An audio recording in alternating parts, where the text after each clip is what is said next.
नमस्कार दोस्तों, आज हम आपको समुद्र की गहराइयों में ले चलेंगे, जहां एक ऐसा जीव रहता है जो न सिर्फ अपनी खूबसूरती बल्कि अपनी चंचलता और समझदारी के लिए भी जाना जाता है। क्या आप अंदाजा लगा सकते हैं कि हम किसकी बात कर रहे हैं?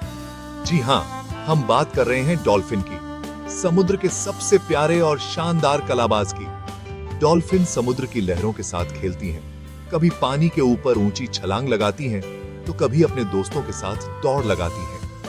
इनकी हरकतें इतनी मजेदार होती हैं कि इन्हें देखकर हर कोई मुस्कुरा उठता है।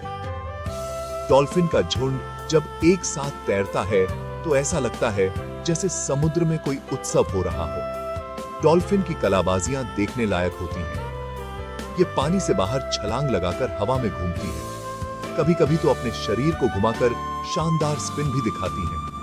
इनकी फुर्ती और ताकत देखकर हर कोई हैरान रह जाता है। डॉल्फिन बच्चों की तरह शरारती होती है और अक्सर अपने साथियों के साथ खेलती रहती है। डॉल्फिन बहुत ही बुद्धिमान जीव होती है। ये एक दूसरे से खास आवाजों के जरिए बात करती है, जैसे क्लिक, सीटी और अलग-अलग ध्वनियां। वैज्ञानिकों का मानना है कि डॉल्फिन्स की अपनी एक भाषा होती है, जिससे वे अपने परिवार और दोस्तों से संवाद करती हैं। डॉल्फिन इंसानों को भी पहचान सकती हैं और कई बार तो ये इंसानों के साथ दोस्ती भी कर लेती है। कई जगहों पर डॉल्फिन्स को ट्रेनिंग दी जाती है, जहां वे इंसानों के इशारों को समझकर तरह-तरह के करतब दिखाती हैं। इनकी समझदारी और सीखने की क्षमता वाकई कमाल की है। डॉल्फिन पानी में कलाबाजियां दिखाने में माहिर होती है। इनकी तैराकी इतनी तेज होती है कि ये लहरों के साथ दौड़ लगाते हुए कई बार नावों के आगे-आगे भी तैरती है। इनका शरीर ऐसा बना है कि ये आसानी से पानी में फिसलती रहती है और ऊंची छलांग लगा सकती हैं। डॉल्फिन की मुस्कुराहट बहुत खास होती है। ऐसा लगता है जैसे ये हमेशा खुश रहती है। इनकी मुस्कान देखकर हर किसी का दिल खुश हो जाता है। शायद यही वजह है कि डॉल्फिन को दुनिया के सबसे खुश मिजाज जीवों में गिना जाता है। क्या आप जानते हैं कि डॉल्फिन मछली नहीं बल्कि स्तनधारी जीव है, ठीक हमारी तरह। ये अपने बच्चों को दूध पिलाती हैं और उनका बहुत ध्यान रखती हैं। डॉल्फिन का परिवार बहुत मजबूत होता है और वे अपने बच्चों को तैरना और शिकार करना सिखाती हैं। डॉल्फिन्स एक दूसरे की मदद भी करती हैं। अगर कोई डॉल्फिन बीमार या घायल हो जाए तो बाकी डॉल्फिन्स उसकी देखभाल करती हैं और उसे सतह तक ले जाती हैं ताकि वह सांस ले सके। डॉल्फिन पानी में सांस नहीं ले सकती। इन्हें भी हमारी तरह हवा में सांस लेने के लिए पानी की सतह पर आना पड़ता है। इनके सिर पर एक छेद होता है जिसे ब्लोहोल कहते हैं, जिससे ये सांस लेती हैं। हर कुछ मिनट में डॉल्फिन सतह पर आकर ताजी हवा लेती हैं और फिर पानी में वापस चली जाती हैं। डॉल्फिन्स की दुनिया वाकई अद्भुत है। इनकी चंचलता, समझदारी और दोस्ताना स्वभाव हमें सिखाता है कि जीवन में खुश रहना और दूसरों की मदद करना कितना जरूरी है। अगली बार जब आप समुद्र के किनारे जाएं, तो इन शानदार कलाबाजों को जरूर याद कीजिएगा। दोस्तों, क्या आप जानते हैं कि डॉल्फिन का इतिहास लाखों साल पुराना है? जी हां, डॉल्फिन सिर्फ आज के समय की ही नहीं, बल्कि ये धरती पर बहुत ही प्राचीन काल से मौजूद है। जब भी हम डॉल्फिन को समुद्र में तैरते या छलांग लगाते देखते हैं, तो शायद ही हम सोचते हैं कि इनकी कहानी कितनी पुरानी और दिलचस्प है। डॉल्फिन का सफर समुद्र की लहरों जितना ही रहस्यमय और रोमांचक है। वैज्ञानिकों का मानना है कि डॉल्फिन के पूर्वज लगभग 5 करोड़ साल पहले धरती पर मौजूद थे। सोचिए, जब इंसान का नामो निशान भी नहीं था, तब इनके पूर्वज धरती पर घूम रहे थे। उस समय धरती का वातावरण, समुद्र और जीवन सब कुछ आज से बिल्कुल अलग था। वैज्ञानिकों ने जब डॉल्फिन के प्राचीन जीवाश्मों का अध्ययन किया, तो उन्हें पता चला कि डॉल्फिन के पूर्वज असल में जमीन पर रहने वाले स्तनधारी थे, जो धीरे-धीरे पानी की ओर बढ़े। ये उस समय की बात है जब धरती पर डायनासोर का राज था। विशालकाय डायनासोर जंगलों और नदियों के किनारे घूमते थे और वहीं कहीं डॉल्फिन के पूर्वज भी अपने अस्तित्व की लड़ाई लड़ रहे थे। उस समय का वातावरण बहुत ही चुनौतीपूर्ण था और जीवों को अपने आप को बदलना पड़ता था ताकि वे जिंदा रह सकें। उस समय डॉल्फिन के पूर्वज जमीन पर रहते थे। वे 4 पैरों वाले स्तनधारी थे जो शिकार की तलाश में नदी और झीलों के किनारे जाया करते थे। धीरे धीरे भोजन की तलाश में वे पानी में उतरने लगे। पानी में रहना उनके लिए आसान नहीं था, लेकिन समय के साथ उनके शरीर में बदलाव आने लगे। धीरे धीरे समय के साथ ये पानी में रहने लगे और इनका शरीर भी पानी के अनुकूल ढलता गया। उनके पैर फिन में बदल गए, शरीर लंबा और चिकना हो गया और वे तैरने में माहिर हो गए। ये बदलाव लाखों सालों में धीरे धीरे हुए और हर पीढ़ी के साथ डॉल्फिन पानी में और बेहतर होती गई। ये विकास की एक अद्भुत कहानी है जिसमें प्रकृति ने डॉल्फिन को समुद्र का राजा बना दिया। आज हम जो डॉल्फिन देखते हैं वो लाखों साल के विकास का नतीजा है। उनकी चालाकी, तैरने की कला और सामाजिक व्यवहार सब कुछ इसी लंबे विकास के सफर का हिस्सा है। डॉल्फिन की यह कहानी हमें बताती है कि प्रकृति में बदलाव ही जीवन का नियम है और हर जीव अपने वातावरण के अनुसार खुद को ढाल सकता है। अगली बार जब आप डॉल्फिन को देखें तो याद रखिएगा कि उनके पीछे छुपा है लाखों साल पुराना इतिहास। क्या आपने कभी सोचा है कि डॉल्फिन पानी के अंदर कितनी तेज तैर सकती हैं? डॉल्फिन की रफ्तार वाकई में हैरान कर देने वाली होती है।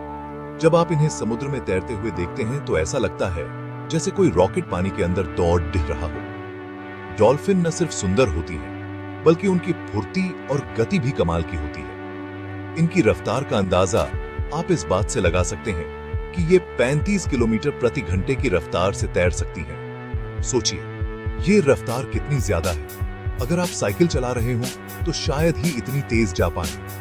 डॉल्फिन इतनी तेज इसलिए तैर पाती हैं क्योंकि उनका शरीर बहुत ही खास तरीके से बना होता है। डॉल्फिन के शरीर का आकार बिल्कुल स्ट्रीमलाइंड होता है, जिससे पानी में रुकावट कम होती है और वे आसानी से आगे बढ़ जाती हैं। उनकी त्वचा भी बहुत चिकनी होती है, जिससे पानी उनके शरीर पर फिसल जाता है और वे बिना किसी रुकावट के तैरती हैं। कई बार डॉल्फिन नाव के साथ साथ तैरती हैं और अपनी रफ्तार से नाव को भी चौंका देती हैं। आप सोच सकते हैं कि एक नाव के साथ साथ तैरना कितना मुश्किल होता होगा, लेकिन डॉल्फिन के लिए यह आम बात है। डॉल्फिन अक्सर झुंड में तैरती हैं और एक दूसरे के साथ रेस लगाती हैं। उनकी टीम वर्क और तालमेल भी देखने लायक होती है। जब वे एक साथ तेजी से तैरती हैं तो समुद्र की सतह पर लहरें बन जाती हैं। डॉल्फिन की इसी तेज रफ्तार की वजह से इन्हें समुद्र का चीता भी कहा जाता है। जैसे जंगल में चीता सबसे तेज दौड़ता है, वैसे ही समुद्र में डॉल्फिन सबसे तेज तैरती है। इनके शरीर का आकार और चिकनी त्वचा इन्हें पानी में तेज गति से तैरने में मदद करती है। वैज्ञानिकों ने भी डॉल्फिन की त्वचा और शरीर की बनावट से इंस्पिरेशन लेकर कई तरह की बोट्स और स्विम सूट्स बनाए हैं ताकि इंसान भी पानी में तेज तैर सके। डॉल्फिन न सिर्फ सीधी लाइन में तेज तैरती हैं, बल्कि वे पानी के अंदर बहुत फुर्ती से मुद्ध ढह सकती भी सकती हैं। उनकी ये फुर्ती उन्हें शिकार करने और खुद को खतरे से बचाने में मदद करती है। अब आप समझ गए होंगे कि डॉल्फिन पानी के अंदर कितनी फुर्तीली होती है। उनकी रफ्तार, फुर्ती और टीम वर्क उन्हें समुद्र का सुपरस्टार बनाते हैं। अगली बार जब आप डॉल्फिन देखें तो उनकी इस कमाल की रफ्तार को जरूर याद कीजिएगा। दोस्तों, डॉल्फिन की उम्र उनकी प्रजाति पर निर्भर करती है। कुछ प्रजातियां 20 साल तक जीती हैं, जबकि कुछ 50 साल या उससे भी ज्यादा समय तक जीवित रह सकती हैं। सबसे ज्यादा उम्र तक जीने वाली डॉल्फिन ओर्का होती है, जिसे किलर व्हेल भी कहा जाता है। ओर्का 70 से 80 साल तक भी जीवित रह सकती है। डॉल्फिन की उम्र उनके खान-पान और रहने के वातावरण पर भी निर्भर करती है। क्या आपको पता है कि दुनिया में डॉल्फिन की 40 से भी ज्यादा प्रजातियां पाई जाती हैं? जी हां, और हर प्रजाति की अपनी खासियत होती है। इनमें से कुछ प्रसिद्ध प्रजातियां हैं बॉटलनोज डॉल्फिन, जो अपनी चंचलता के लिए मशहूर हैं। स्पिनर डॉल्फिन, जो हवा में उछलकर करतब दिखाने में माहिर होती हैं, और कॉमन डॉल्फिन, जो दुनिया भर के समुद्रों में पाई जाती हैं। हर प्रजाति का आकार, रंग और वजन अलग-अलग होता है। डॉल्फिन दुनिया भर के समुद्रों में पाई जाती हैं, लेकिन ये गर्म पानी पसंद करती हैं। ये अटलांटिक महासागर, प्रशांत महासागर, हिंद महासागर, और आर्कटिक महासागर में आम तौर पर देखने को मिलती हैं। भारत में भी डॉल्फिन पाई जाती हैं, खासकर गोवा, केरल और अंडमान और निकोबार द्वीप समूह में। वैसे दुनिया के कुछ देशों में नदी डॉल्फिन भी पाई जाती है, जैसे कि गंगा नदी में पाई जाने वाली गंगा डॉल्फिन। डॉल्फिन बहुत ही बुद्धिमान जीव होती हैं। ये अपनी भाषा में बातचीत करती हैं, जिसमें सीटी जैसी आवाजें और अलग-अलग तरह के इशारे शामिल होते हैं। डॉल्फिन में इकोलोकेशन नामक एक खास क्षमता होती है, जिसकी मदद से ये अंधेरे पानी में भी रास्ता ढूंढ लेती हैं और शिकार कर पाती हैं। इसके अलावा डॉल्फिन बहुत ही मिलनसार जीव होती हैं और एक दूसरे की मदद करने के लिए हमेशा तैयार रहती हैं। दोस्तों, डॉल्फिन और इंसान का रिश्ता बहुत पुराना है। कई संस्कृतियों में डॉल्फिन को शुभ माना जाता है और उनकी पूजा की जाती है। लेकिन आज के समय में मानव गतिविधियों की वजह से डॉल्फिन को कई खतरों का सामना करना पड़ रहा है। जल प्रदूषण, मछली पकड़ने के गलत तरीके और जलवायु परिवर्तन जैसे कारक डॉल्फिन के अस्तित्व के लिए खतरा बनते जा रहे हैं। दोस्तों, डॉल्फिन समुद्र की शान है और हमें इनका ध्यान रखना चाहिए। अगर आप कभी समुद्र के किनारे जाएं, तो डॉल्फिन को देखने का मौका जरूर निकालें। लेकिन ध्यान रखें, उनसे दूरी बनाए रखें और उनके प्राकृतिक वातावरण को प्रदूषित न करें। आइए, हम सब मिलकर डॉल्फिन और अन्य समुद्री जीवों के लिए एक स्वस्थ और सुरक्षित वातावरण